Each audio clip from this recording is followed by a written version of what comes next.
안녕하세요. 진로 레시피의 민신태 조득신입니다. 지난 시간에 이어 오늘도 연극을 통해 역사 교육을 재밌게 가르쳐주고 있는 아트브릿지의 신영길 대표님과 함께합니다.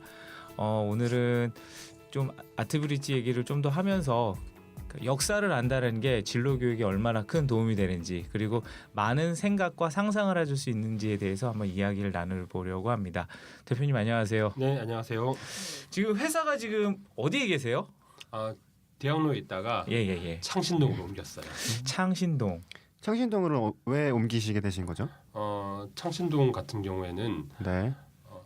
봉제공장 밀집 지역이에요. 네, 그렇죠. 네, 그리고 사실 살기에는 그렇게 좋은 공간은 아니라고. 언덕이 굉장히 심해가지고 네. 오토바이도 많이 다니고 뭐 옷감을 신은 오토바이들이 실세서 왔다 갔다 하고 골목도 좁고 그렇죠. 또 미싱이 계속 돌아가니까 시끄럽고 그렇지 않은데 제가 창신동을 옮기게 된 것은 저희 아트브릿지가 이제 아이들과 연극 교육을 하는데 연극 교육이 제일 필요한 공간이 어딜까라는 고민들을 했었어요. 네. 그게 바로 창신동이라고 생각을 했었어요. 세계적인 문화특구 대학로 바로 옆에 있는 동네지만 주민들은 거의 연극을 한 편도 안 보고 사셨어요.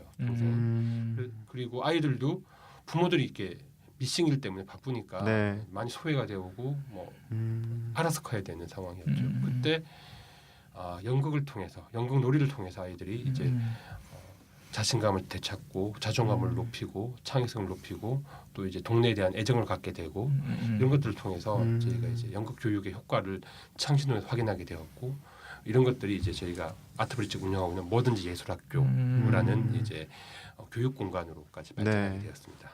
바로 옆에 문화예술이 번창한 곳이 있는데 대학로 바로 또 한편에서는 문화가 소외된 아이들이 있는 게 바로 창신동.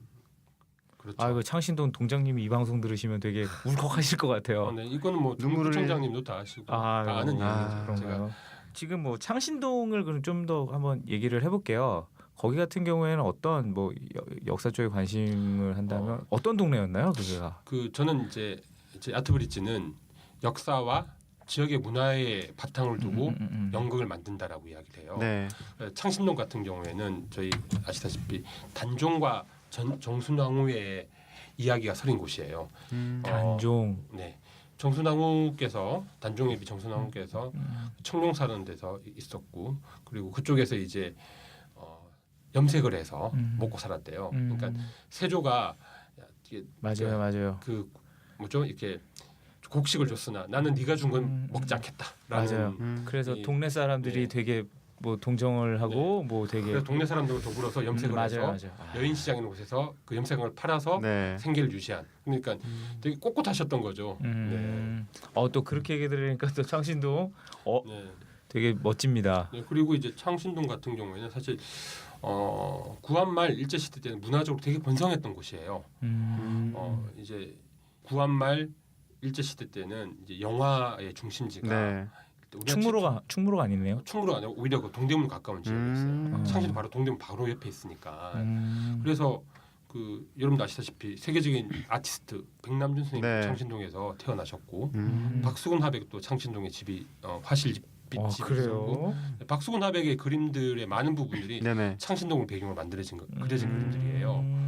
네, 그리고 뭐 조선배우학교라고 우리나라 최초의 전문 배우 양성소인 조선배우학교가 1925년도에 창신동에 있었어요. 그러니까 당시만 해도 이제 핫했던 젊은 남녀들이 이제 창신동에 있었던 거죠. 핫도 뭐라 그러지? 핫플레이스였죠. 그러다가 이제 일제가 이제 조선 총독부를 시키기 위해서 창신동에 있는 돌산을 깨서 채석장을 만들고 그리고 이제 6.25 전쟁을 통해서 그 지역에 폐허가 되고 판자촌이 밀려들고 그리고 이제 동대문 쪽에 이제 봉제 공장들이 만들어지고 하면서 이제 창신동은 오히려 이제 서울의 대표적인 달동네로 된 것이죠. 그러니까 지금 제가 이제 말씀을 듣다 보니까 이런 생각이 들어요.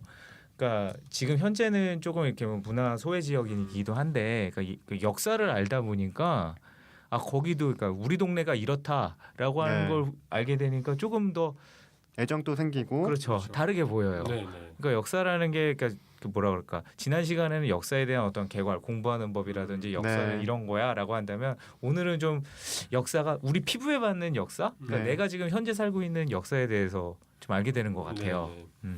저는 이렇게 창신동에 있으면서 이제 창신동 역사를 가지고 다양하게 개발에 네. 관심이 많아요. 그래서 뭐 저희 아트브리지뿐만 아니라 창신동에 들어와 있는 여러 단체들이 있어요. 그래서 뭐 미술하는 친구들은 창신동에 와서 창신동의 지역의 문화를 바탕으로 옷을 만들기도 하고 디자이너들이죠. 미술 전문 디자이너가 되기도 하고 또 마을 해설사라고 해서 마을의 이제 골목길 해설사라고 해서 이거 네. 마을의 역사와 그것들을 이제 해설해 주시는 분들도 계시고 또한 또 창신동이 도시재생 선도 지역에 선정이 되었어요. 그러면서 마을에서 나고 자란 청년들이 도시재생 지원센터에서 일을 하기도 하고 하면서 이제 창신동의 역사와 문화를 바탕으로 창신동을 이제 발전시킬 계획들을 가지고 있는 거죠.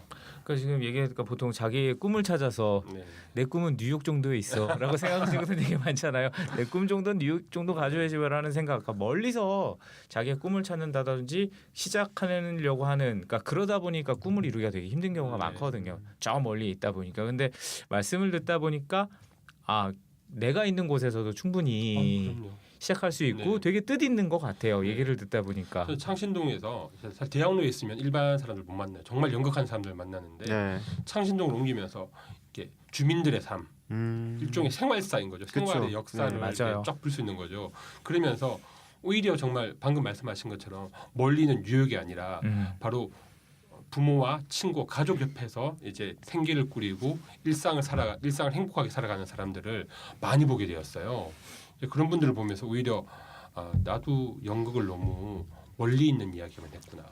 가까이에 있는 내 친구의 이야기, 맞아요. 내 이웃의 이야기들을 맞아요. 가지고 연극을 만들어야 되겠다라는 생각들을 많이 했어요. 그러니까 저도 가끔 이제 지하철이나 이런 거 타면 이렇게 텔레비에서 보시는 분들, 뭐 연예인 분들이나 뭐 스포츠 스타 이런 사람들의 사생활이 기사가 많이 노출이 되잖아요. 그런 것도 참 궁금하지만, 그러니까 최근에 어떤 한 60대 정도 되는 남성분이 너무나 흐뭇하게 핸드폰을 보고 계시는 거예요. 그래서 너무 궁금해가지고 저 핸드폰을 뭘 보고 있느냐 해서 흘끗 이렇게 봤어요. 너무 궁금해서 얼굴이 너무 천사 같았거든요. 그 아저씨가. 그래서 딱 봤는데 동년 정도 되시는 어떤 여성분의 사진을 보고 계시더라고요. 그래서 저는 상상했죠.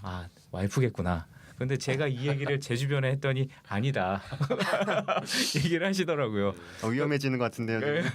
그래서 지금 말씀하시는 걸 이렇게 들어보니까 역사라고 한다라는 게 굉장히 큰 어떤 개괄 승자들의 아니면 장군이라든지 뭐 어떤 천재들의 이야기가 아니라 내 옆에 있는 사람들의 이야기도 충분히 역사가 될 수 있고 그거를 통해서도 스토리를 만들고 진로를 생각할 수 있는 충분한 기회가 될 수 있을 것 같아요. 그래서 저희 아트브릿지도 작품을 생활사의 바탕으로 둔 작품들을 많이 만들어요. 그러니까 바본들과 평강공주는 어떻게 살았을까, 뭘 먹었을까에 대한 질문들. 맞아요. 그리고 이제 백제 같은 예술 탐험대인데 백제 예술 장인들은 뭘 했을까, 일상이 어땠을까 이런 고민, 이런 상상들.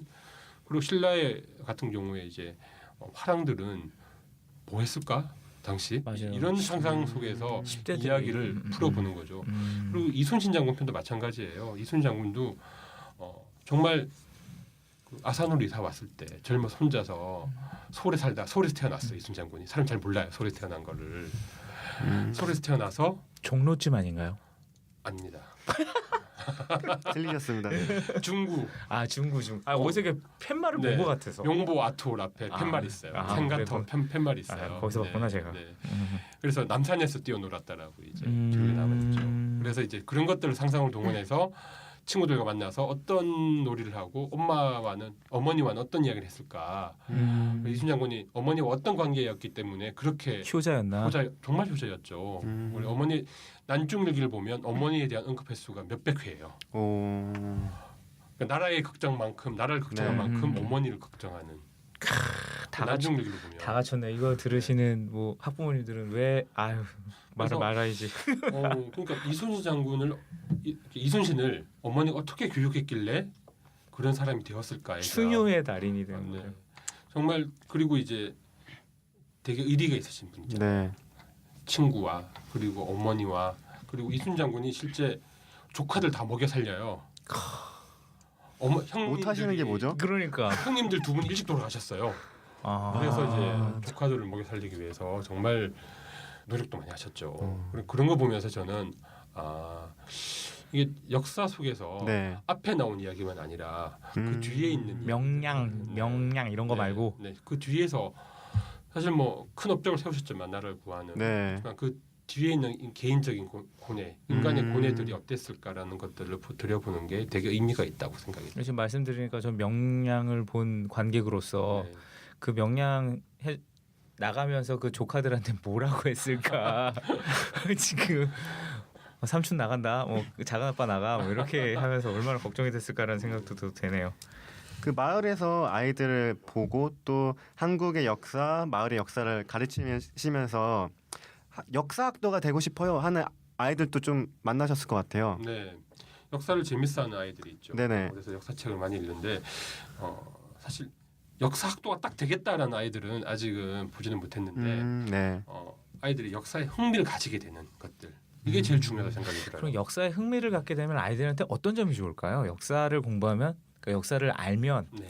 그러니까 보통 뭐 그래요. 요즘 뭐 역사에 관심들이 많이 생겼잖아요. 뭐 수능에서 다시 역사 과목 국사, 한국사가 필수가 이제 되는 거. 공무원 될 때도 필수가 되고. 그렇죠. 그래서 이제 역사에 관심이 계신 분들이 있는데 뭐 그런 어떤 성적 말고도 역사를 공부하면 어떤 좋은 점이 있을까요? 저는 역사를 공부하게 되면은 기본적으로 사람에 대한 관심이 많아진다고 생각해요. 사람. 네. 이 사람 어떻게 살았을까? 저 사람 어떻게 살았을까? 그 사람 이 상황에서 이렇게 있구나라는 역사를 통해서 사람이 지혜가 생긴다고 하잖아요. 저는 그게 제일 중요하다고 생각이 들어요. 다른 사람을 보면서 우리가 본받을 만한 사람의 이야기를 보면서 아니면 사건을 보면서 나는 이렇게 행동해야지라는 것들을 배우게 된다라는 거죠. 맞아요. 네. 그리고 이제 역사를 통해 상상력이 좀 더 풍부해진다고 생각이 들어요. 옛날엔 어땠을까? 그 시대는 어땠을까라는 상상을 하잖아요. 우리 막 가령 이제 영화를 보면 영화들이 많은 부분들이 과거의 얘기들을 많이 만들어내잖아요. 뭐 반지의 제왕이라든지 좀 판타지지만 네네. 그리고 이제 여러 가지 설화라든지 그리고 전설 속에서 신화 속에서 상상력이 풍부해지는 거잖아요. 사실 신화가 고대의 역사거든요. 그렇기 때문에 저는 이런 걸 역사를 통해서 사실 상상력이 풍부해지고 좀 더 뭐랄까 좀 지혜로울 수 있는 내가 어떻게 행동하면 좀 더 지혜롭게 행동할 수 있을까에 대한 나침판이 된다라고 생각이 들어요. 저도 드는 생각이 영웅의 얘기를 들어보면은 한 사람이 영웅이 되는 과정이 보면은 극복이 꼭 있거든요. 극복하는 과정이. 그러니까 그런 극복하는 과정을 보면서 나도 이런 어려운 상황에서 이렇게 힘차게 이겨내면 되겠구나. 이런 뭔가 세상을 대하는 자세 이런 것부터도 좀 도움이 될 것 같아요. 네. 맞아요. 저는 그 이순신 장군 이야기를 오늘 자주 하게 되는데 이순신 장군이 실제 고통이 되게 많았죠. 고통? 어떤 고통이었나요? 그 난중일기를 보면 그 백의종군 때 어머니가 돌아가시잖아요. 그래서 백의종군 당에서 이제 서울의 의금부에서 압송을 당해서 이제 신문을 받고 이제 그 이야기를 듣고 어머니가 전라도 여수에서 배를 타고 올라오시다가 배에서 돌아가세요. 그래서 장군이 이제 내려오면서 어머니를 만나려고 아산에서 기다리고 있어, 고향에서 기다리고 있는데 어머니가 돌아가신 이야기를 듣는 거예요. 그래서 그날 이순 장군이 난중일기 적어요. 정말 하늘조차 캄캄하고 발을 동동 구르고 마음이 너무 애처롭다. 차라리 죽고 싶다. 그리고 이제 그 이후에도 이제 남도로 이제 백의종을 가면서도 계속 그런 나 같은 천하에 나 같은 사람이 어디 있겠냐. 임금에게 나라에 버림받고 부모님은 돌아가시고 이런 식을 남기면서 그 과정을 극복하시고 명량 대첩을 만드신 거예요. 그러니까 저는 그런 걸 보면서 그러네요.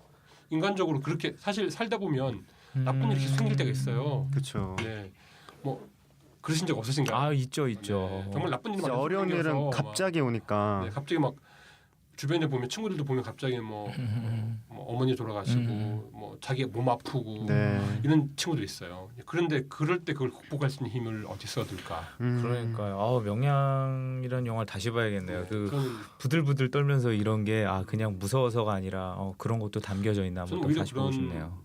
그보다 난중일기의 그런 문구에서 정말 감동을 많이 받아요. 그렇죠. 이순신 장군도 사람이었다라는 게 한편으로는 또 위로도 받고 한편으로는 또 좀 짠하고 그러네요. 그 막내 아들 면이 죽었을 때 음. 장군이니까 부하들 앞에 울 수가 없어서 혼자 소금을 만드는 초막에 가서 혼자 울고 돌아오세요. 그러니까 면이 죽었다는 소식을 들었다. 밖에 나가서 초막에 소금을 굽는 초막에 가서 통곡을 하고 돌아왔다. 이렇게 적어요. 저 그걸 보면서 장난 아닙니다. 한 개인이 이런 과정을 겪으면서도 네네. 그렇게 살 수가 있었구나. 그러니까 영웅의 뒷이야기. 그러니까 네. 그 얘기를 들으면서 또 했던 게 정말 이래서 책을 읽으라는 네. 거를 네. 오늘 들으시는 분들이 좀 많이 이해하시고 깨달으셨으면 깨달았다? 그러니까 좀 많이 아셨으면 좋겠어요. 인생의 위기, 장애를 극복하는 방법들이 역사 속에서 많이 나온다 생각을 해요. 네. 워렌 버핏이 했던 말인데 이런 얘기했어요. 역사를 통해서 배울 수 있는 것은 역사를 무시했던 사람들이 어떻게 사는 거를 통해서 배울 수 있다라고 그렇죠. 했거든요. 네. 그래서 역사를 무시하면 안 되는 것 같아요. 자기의 어떤 꿈이나 이런 걸 위해서도 앞만 보는 게 아니라 그동안 지금 한 70억, 60, 이 정도의 인구가 지금 되어가고 있다고 이제 뉴스가 나오는데 그 인생을 살았던 사람이 과거에 분명히 비슷한 꿈을 꿨던 사람도 있었을 거예요. 근데 그 사람들의 이야기를 보면서 난 이렇게 해야겠구나라고 마음을 다잡는 게 큰 도움이 되셨으면 좋겠습니다. 저도 그렇습니다. 저도 이제 사실 아트브릿지를 만들고 나서 정말 많이 힘든 고비들이 많았었거든요. 네. 그때 이제 정약용 스님을 많이 생각했어요. 또 그분은 또 어떤 네. 스토리가 있으신가요? 다산 정약용 스님 생가가 가까이 있어요. 여기 남양주. 또 주변의 경치도 좋아요. 아주 남한강과 북한강에 만나는 아주 좋은 마제 마을 살고 계신데 그쪽에 묘도 있고 생가도 있는데 그쪽에 가면은 다산 정약용 선생이 왜 여유당이라는 호를 지었는지도 설명이 나오고 왜 호가 말년에 이제 여유당이라고 이제 호를 지었잖아요. 당호를 왜 그렇게 지었는지가 설명이 나와 있어요. 이제 그런 걸 보면서 한 인간이 감내해야 할 무게들을 다산 정약용 그걸 어떻게 극복했을까가 느껴져요. 어느 정도셨나요? 그 마지막에 사실 정약용 선생 같은 경우에는 집안이 풍비백산, 네. 풍비박산이 났잖아요. 네. 그리고 형들이 사형당하고 네. 유배 가서 죽고 그리고 뭐 처조카 사위 뭐 다 네. 이제 그래 되고 정말 그렇죠. 패족이 됐죠. 그리고 자신도 이제 강진에 가서 18년간의 유배 생활을 겪게 되는데 그리고 다시 이제 겨우 해배가 되어서 풀려서 돌아오죠. 그 다산 선생이 사실 여유당이라는 당호를 짓게 된 계기는 사실 정조가 돌아가시고 집안이 곧 집안이 다가오는 위기를 보시고 고향 마을로 돌아가세요. 고향 마을 돌아가서 여유를 짓는데 여가 겨울에 시냇물을 건너듯이 조심스럽게 걷는다라는 뜻이에요. 그러니까 당시 시대적 정치적 상황 속에서 네네. 정말 가슴이 조마조마했던 거예요. 주변을 다 돌아봐야 되는. 잘못하면 정말 우리가 다 죽게 생겼다. 우리 집안이 다 죽게 생겼다라는 것들을 느끼면서 상황을 둘러보고 그렇지만 그 상황 속에서 정말 형도 죽고 사형당하고 유배 가고 상황 속에서 자기는 그 상황 속에서 자기가 할 일은 글을 남기는 학문을 연구하는 일들이었잖아요. 그래서 그것들을 이제 정말 18년 동안 이렇게 목숨의 위협을 느끼면서 글을 계속 써 나간다는 게 어떻겠어요. 엄청난 거죠. 네. 뭐 일반인들은 그게 가능할까요? 그게? 어느 순간 자기가 서울로 불려가서 네. 죽을지도 모르는 상황 속에서 계속 이제 글 쓰는 거예요. 제자들 가르치고 글 쓰고 이것만 반복하시는 거예요. 그러면서 이제 그래도 다 선생 말년이 되게 행복하셨어요. 그리고 70, 80 그러니까 결혼 장수를 하셨고 네, 그 그리고 당시로 70 뭐 그 정도 네, 굉장히 그리고 장사하셨네요. 제가 정확히 갔는데 결혼 60주년 기념하는 아침날 돌아가셨어요. 와. 네. 그래서 되게 좀 뭐랄까 부인하고도 뭐 해로하셨다. 네, 마지막에는 정말 부인과도 해로를 하셨다. 그리고 역사의 성자가 되셨죠. 어쨌거나 네. 그 노론이 아니라 그렇죠. 역사의 성자는 정약용으로 남은 거죠. 그런 의미에서는 되게 큰 의미가 있다. 이렇게 대표님의 말씀을 들으니까 아이들 말고 청년들을 위한 프로그램 없는지 진짜 꼭 듣고 싶어가지고 지금 정약용 편하고 정조 편은 네. 청소년 버전을 준비하고 있어요. 곧 이제 10월 달부터 공연이 그래서 특히 청소년들이 네네. 정조와 정약용의 삶을 보고서 배울 수 있는 게 많다고 생각해요. 그렇죠. 그 인내와. 청소년 여러분의 10월을 꼭 기억하시기 바랍니다. 그럼 저희가 이제 뭐 하는 건데 저희가 뭐 청소년 진로나 학부모님들을 위한 어떤 이렇게 진로 교육에 대해서 하는 방송이다 보니까 그러니까 저희 청취자분들을 위해서 대표님께서 진로 교육 그리고 역사를 공부하셨던 분으로서 그리고 지금 청소년의 역사 교육을 걱정하시는 한 분으로서 진로 교육 그리고 학부모님들한테 뭐 마지막으로 드리고 싶은 말씀 있으시면 부탁드리겠습니다. 네, 제 아트 브릿지의 캐치프레이즈가 있습니다. 네. 역사를 아는 아이가 역사를 쓰는 어른으로 자랍니다. 문화를 이해하는 아이가 문화를 창조하는 어른으로 자랍니다. 예술을 사랑하는 아이가 사람을 이끄는 리더로 자랍니다. 되게 멋진 말이네요. 네. 저는 이 문구를 되게 고민을 했었어요. 네. 정말 역사를 알고 우리의 역사를 아는 친구들이 정말로 역사를 쓸 수 있는 사람으로 자랄 것이라 생각을 하고요. 그리고 문화를 이해해야지만 네네. 문화를 창조할 수 있어요. 사실 공연 한 편 안 보고 그렇죠. 시 한 편 안 읽어보고 어떻게 사람의 마음에 와닿는 맞아요. 네, 문화 콘텐츠를 만들 수 네네. 있겠습니까? 그 문화가 아니라 그 직장 생활 하더라도 그거 되게 중요하거든요. 그렇죠. 사람의 마음을 모르고서는 커뮤니케이션 자체가 불가하니까. 네. 그래서 저는 이제 문화 예술 교육이 되게 중요하다고 생각이 들어요. 그리고 이제는 문화 예술을 모르면은 주변 사람들을 이끌고 갈 수가 없어요. 그거 맞습니다, 네. 맞습니다. 그래서 저는 그래서 역사와 그 조선 시대가 문사철이라 그러잖아요. 문학, 역사, 철학 이게 기본 소양이잖아요. 그래서 저는 이 문사철에 다 예술과 역사가 다 담겨 있다고 생각이 들어요. 그래서 저는 아트 브릿지에서 이 문사철의 비전이 담긴 작품들을 끊임없이 만들어 나갈 겁니다. 예, 감사합니다. 지금까지 아트 브릿지의 신영길 대표님과 함께했습니다. 오늘 지금 마지막으로 대표님이 하신 말씀, 문화를 이해하는 아이가 문화를 창조하고 그리고 역사를 아는 아이가 역사를 쓰는 어른으로 자란다는 말씀이 참 가슴에 와닿습니다. 어떠신가요? 저 들으신 학부모님들이나 청소년분들 이 대표님의 말씀에 동의하시나요? 우리 아이들이 다양한 문화를 편견 없이 바라보고 새로운 관계들을 만들어가는 주체로 성장해 주길 희망해 봅니다. 지금까지 진로 레시피였습니다. 감사합니다. 감사합니다. 감사합니다.